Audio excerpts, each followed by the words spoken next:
नमस्ते हिंदुस्तान, कैसे हैं आप लोग। कुछ चीज़ें बहुत इंटरेस्टिंग होती जा रही हैं। अभी तक जहाँ पे आरोप प्रत्यारोप चल रहे थे, जहाँ पर अभी तक ये कंफर्म नहीं हो पाया था कि अंबानी के घर एंटेलिया के बाहर किसने और कहाँ से कौन गाड़ी पार्क करके ले गया। तो लीजिए, सारी चीज़ें सामने आ गई। तो आज हम चर्चा करेंगे कुछ मुद्दों पे, कुछ बात पे।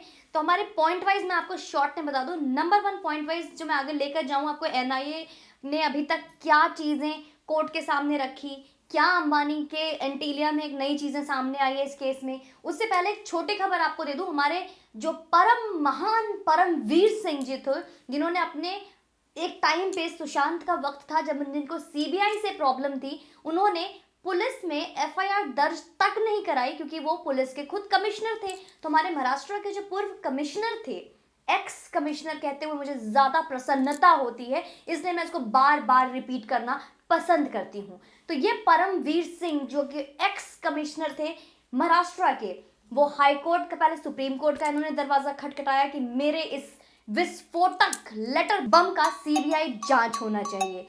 सुप्रीम कोर्ट ने किक मतलब मना कर दिया, थोड़ा किक वर्ड सही नहीं लगेगा, तो मना कर दिया। उन्होंने बोला कि भैया बहुत जल्दी आ गए हो, हमारे माननीय जो हमारा जो उच्च न्यायालय है वो इस तरीके से बाउंसर में आ चुके हो, आप पहले हाई कोर्ट में जाइए। वो हाई कोर्ट में जाते हो और आज बुधवार को हाई कोर्ट से भी एक सामने साफ साफ उनको मनाही मिल गई है। आपसे मैं बोलूंगी, जितने भी मेरे दोस्त, जितने भी मेरे व्यूअर्स हैं, जरा सुशांत केस में पन्ने को पलट के देखिए, अर्नब गोस्वामी के पन्ने पलट कर देख लीजिए, कंगना रनौत के पन्ने पलट के देख लीजिए, चाहे वो सुप्रीम कोर्ट, जो माननीय सुप्रीम कोर्ट की डांट और फटकार को याद कर लीजिए। क्या माननीय हाई कोर्ट ने कभी भी महाराष्ट्र सरकार के खिलाफ जाकर कभी भी कोई भी सुनवाई सुनाई है? मुझे याद नहीं है। अगर आपको याद हो तो कमेंट सेक्शन में जरूर बताइएगा। कमेंट सेक्शन से मुझे याद आया, आप चैनल को सब्सक्राइब शायद करना भूल गए हैं तो वो भी करें और बेल आइकन जरूर प्रेस करें। तो अब हाई कोर्ट ने क्या कहा परमवीर सिंह जी से, तो आइए मैं आपको वो बता दूं। पहले परमवीर सिंह जी जो खुद एक कानून के कर्ता धर्ता थे, सिस्टम को चलाने वाले थे, प्रेस कॉन्फ्रेंस जो चुटकी में बिठा लेते थे, उनको याद दिलाई गई माननीय हाई कोर्ट की तरफ से कानून की एक बातें कि अगर आप कोई भी हाई कोर्ट में या सुप्रीम कोर्ट में कुछ याचिका लेकर आते हो तो उसके लिए सबसे पहला स्टेप होता है पुलिस स्टेशन में जाकर आपके साथ जो बदसलूकी हो रही है, आपके साथ जो हरकत हो रही है, आपके साथ जो जाति हो रही है, उसके लिए पहले आपको रिपोर्ट लिखवाना पड़ेगा। अगर आपने रिपोर्ट लिखवाया ही नहीं, कोई एफआईआर कराई ही नहीं, तो आपकी सुनवाई होने का, आपके याचिका पे बात करने का भी मतलब नहीं बनता। मतलब वहां भी क्रॉस लग चुका है। आश्चर्य की बात है। परमवीर सिंह जी, अब आप क्या करोगे? ये तो आप सोचो, मैं क्यों सोचूं। दूसरा, चलिए अब आते हैं एनआईए पे। ये तो परमवीर सिंह की स्टोरी जितनी जल्दी शॉर्ट में खत्म हो जाए, क्योंकि इतनी भी इंटरेस्टिंग नहीं है इनका। चलिए बात करते हैं एनआईए की कि अभी तक एनआईए ने अभी तक क्या चीजें सामने क्लियर की हैं।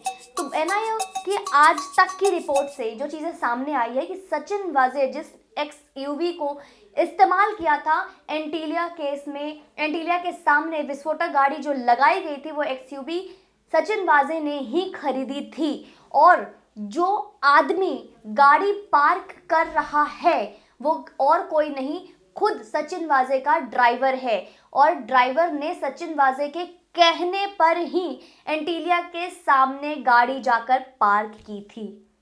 ये हो गई सबसे बड़ी बात। मतलब ये किस्सा तो कंफर्म हो गया है कि ये पूरी साजिश सचिन वाजे की थी। अब आते हैं हम पॉइंट नंबर 2 पे।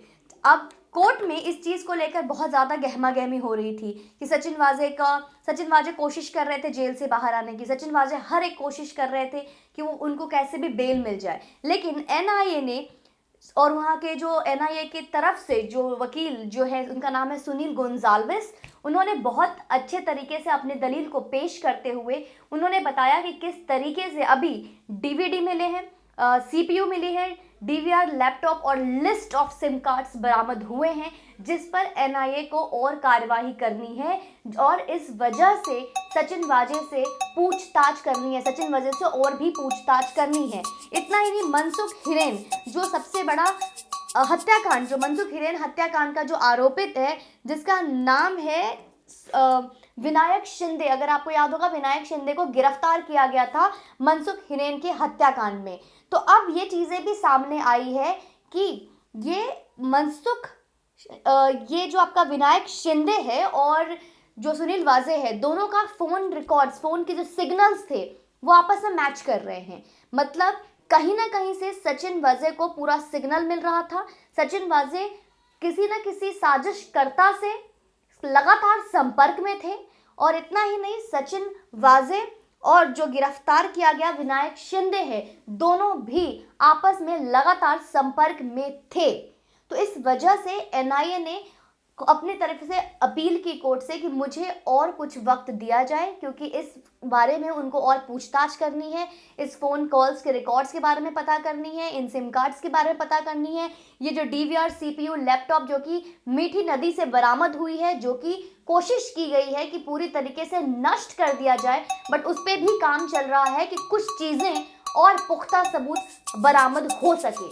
तो इन सब वजह से कोर्ट से और आग्रह किया गया कि इनको हिरासत में रखने की और कुछ दिन तक इजाज़त दी जाए। और इस वजह से एनआईए की पक्ष जो रख रहे थे सुनील गोंजाल्विस, उनकी बातों को सुनते हुए कोर्ट ने इस बात को स्वीकारा और इनकी जो हिरासत है वो उसे आगे बढ़ाकर अब हाईकोर्ट ने इसको 7 अप्रैल तक एक्सटेंड कर दिया है।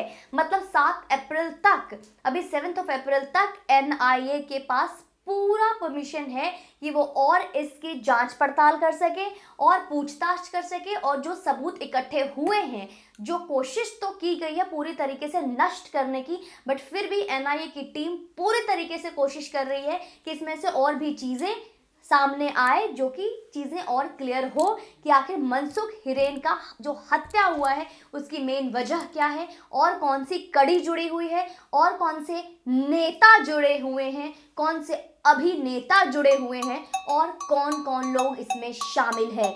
इनके हत्या का मेन वजह क्या था, असली कारण क्या था, सारी चीज़ें खुलकर धीरे धीरे सामने आएगी।